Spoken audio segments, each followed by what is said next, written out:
اچھا نظر نہیں آئے گا.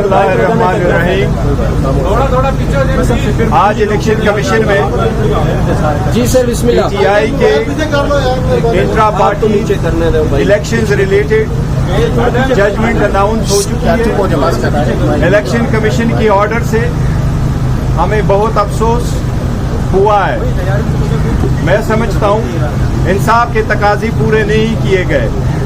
الیکشن کمیشن نے اس کیس کا نوٹس جو ہمیں دیا تھا اس میں ہرگز کبھی یہ نہیں لکھا تھا کہ الیکشن کمیشن نے کبھی ایسا نوٹس پی ٹی آئی کو نہیں دیا تھا کہ پی ٹی آئی کے انٹرا پارٹیز الیکشن آئین کے مطابق نہیں ہوئے ہیں.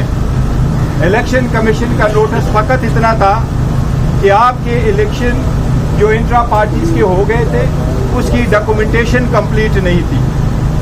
اس پہ نوٹس کے بعد 5 سماعتیں ہوئی تھی. 5 سماعتوں کے بعد الیکشن کمیشن نے آپ سب لوگوں کے سامنے اورل آرڈر ضرور اناؤنس کیا تھا اور یہ تھا 13 سپٹمبر کو. اور 13 سپٹمبر کے بعد ہم نے الیکشن کمیشن کو 2 درخواستیں دی تھی, 18 اکتوبر کو اور 31 اکتوبر کو. اور پھر ہم نے ایک اور لیٹر لکھا تھا چارٹر آف ڈیمانڈ میں, وہ ہم نے جمع کیا تھا 7 نومبر کو. اور الیکشن کمیشن سے ہماری میٹنگ ہوئی تھی 8 نومبر کو. ہمارے الیکشن ہمارے آئین کے مطابق صحیح اور اوپن ہوئے تھے. ان کی ساری ڈاکومنٹیشن کمپلیٹ ہو چکی تھی اور اس پہ کسی کا کوئی اعتراض نہیں تھا انکلوڈنگ الیکشن کمیشن کے کنسرن آفیسرز کا. آج ہمیں اس فیصلے سے بڑا دکھ ہوا ہے. اس کو اتنا ڈیلے کیا گیا, آج کے دن تک اس کے پیچھے کوئی خاص مقصد ہے. لیکن ایک بات کی ضرور ہمیں تسلی ہے کہ الیکشن کمیشن نے آج جو آرڈر کیا ہے اس کے مطابق بلہ ہمارا نشان تھا, بلہ ہمارا نشان ہے اور انشاءاللہ بلے کا نشان بیلٹ پیپر پہ رہے گا. جو مخالفین کوشش کرتے رہے کہ خان صاحب سے یہ بلہ لیں گے یا خان صاحب کی سربراہی میں کوئی فرق آئے گا.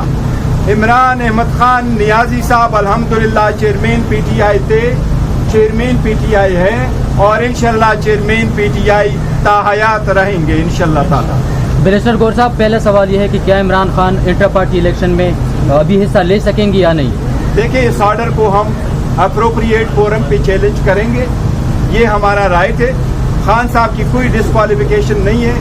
اس آپشن کو پارٹی ہم کنسیڈر کریں گے کہ کیا intra parties election with in that period کرانے جو الیکشن کمیشن نے کہا ہے یا ہم نے اس کو چیلنج کرنا ہے. اس پہ پارٹی جو فیصلہ کرے گی انشاءاللہ ہم آپ کے ساتھ شیئر کریں گے. یہ بتائیے گا کہ 20 روز میں اگر آپ انتخابات نہیں کرواتے تو کیا ہوگا؟ پچھلی جو سماعت تھی, پچھلی سماعت میں الیکشن کمیشن کے حکام نے خود کہا کہ معاملہ درگزر بھی کیا جا سکتا ہے.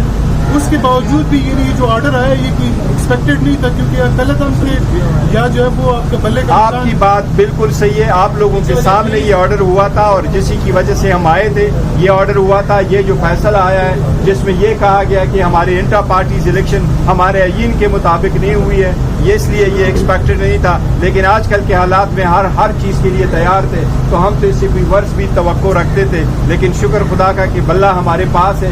انٹرا پارٹیز الیکشن پہ جو ان کا آرڈر ہے ہم ٹو دیٹ ایکسٹینڈ انشاءاللہ تعالیٰ اس کو ہائی کورٹ میں چیلنج کریں گے اور جلد چیلنج کریں گے. سر اگر 20 روز میں آپ انتخابات نہیں کرواتے پھر پارٹی کیا پوزیشن ہوگی اور خاص کر کے جو آپ سمبل ہے اس حوالے سے کنفیوژن ہو سکتی ہے؟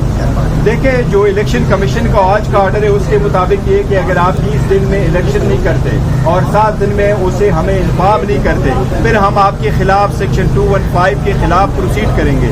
اس کا مطلب یہ ہے کہ آپ سے بلہ لیں گے. میں سمجھتا ہوں انشاءاللہ تعالیٰ اس سے پہلے ہم عدالت کو رجوع بھی کریں گے اور پارٹی اپنا بھی لائحہ عمل تیار کرے گی. اس کے جو بھی فیصلہ پارٹی کی کور کمیٹی کرے گی اور خان صاحب کی ہدایات جو ہمیں موصول ہوں گے انشاءاللہ تعالیٰ اس کے مطابق فیصلہ ہوگا. صاحب آپ کو لگتا ہے کہ جو فیصلہ ہے وہ انڈیپینڈنٹلی اپنا مائنڈ الیکشن کمیشن کا یا باہر سے کوئی ڈکٹیشن آئی ہے؟ دیکھیں آج کل ہر طرف سے پریشر ہے. الیکشن کمیشن ایک انڈیپینڈنٹ باڈی ہے. الیکشن کمیشن سے ہماری یہ توقعات نہیں تھی. ہم الیکشن کمیشن کے سامنے آئے تھے, ہم نے 2 میٹنگ کی تھی, میری بھی میٹنگ ہوئی تھی, پھر ہم ایک ڈیلیگیشن کے طور پر بھی آئے تھے, وہ بھی ہم نے میٹنگ کی تھی. ہمیں باور کرایا گیا تھا لیکن اینی وے جو بھی آرڈر الیکشن کمیشن کا ہے ہم قانون کے مطابق اس کے خلاف پروسیڈ ہوں گے انشاءاللہ تعالی. ہمیں امید ہے ہم نے سب کچھ آئین اور قانون کے مطابق کیا ہے. عدالت ہے اس کو اوپنلی دیکھے گی اور سائبر کے ٹرائل کی طرح بھی انشاءاللہ تعالی یہ بھی ڈیسیجن سیٹسفائڈ ہوگا. شکریہ.